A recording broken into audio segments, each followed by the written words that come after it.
Hi friends, ఇప్పుడు ఏంటంటే వార్త నీట్ పరీక్ష పేపర్ లీకేజ్లో అయితే ఇద్దరు టాప్ మంత్రులు అరెస్ట్ అండి.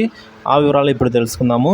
నీట్ పరీక్షను వెంటనే రద్దు చేయాలని యూత్ కాంగ్రెస్ అధ్యక్షులు శివసేన రెడ్డి డిమాండ్ చేశారు. నీట్ పరీక్షా పత్రం లీకేజ్ చేసిన నిందితులను విచారిస్తే బీజేపీ నేతల బండారం బయటపడుతుందని చెప్పారు. బీజేపీ స్టేట్ ఆఫీస్ ముట్టడికి ఆదివారం రోజున అంటే నిన్నటి రోజున యూత్ కాంగ్రెస్ పిలుపునిచ్చిందండి. దీంతో బీజేపీ ఆఫీసు ముట్టడికి వెళ్ళిన శ్రేణులను పోలీసులు అడ్డుకున్నారు. దీంతో పోలీసులు వారికి మధ్య తొక్కిసలాట అయితే జరిగింది. ఘర్షణ వాతావరణం నెలకొందనమాట.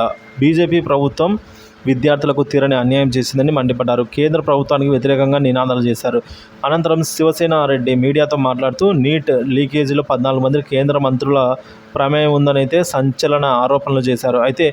అంతేకాకుండా వారిలో 2 మంత్రులు అరెస్ట్ కాబోతున్నారని కూడా వారు చెప్పారండి. వారి పిల్లల భవిష్యత్తు కోసం నీట్ పేపర్ లీకేజ్ చేశారని విమర్శలు చేశారు. అసలు నిజాలు బయటపడితే కేంద్ర ప్రభుత్వం కుప్ప కూలుతుందన్నారు. అందుకే నీట్ పరీక్ష రద్దు చేసేందుకు కేంద్రం వెనుకాడుతుందని చెప్పారు.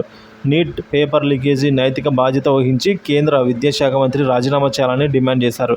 23 లక్షల మంది విద్యార్థుల జీవితంతో కేంద్రం చెలగాటం ఆడుతుందని విమర్శించారు. పార్లమెంటు ముట్టడికి సిద్ధమవుతామని అన్నారు. పార్లమెంటులో నీట్ మీద కూడా ప్రశ్నిస్తామని కూడా ఈ సందర్భంగా అయితే విద్యార్థులందరూ కూడా పేర్కొన్నారండి.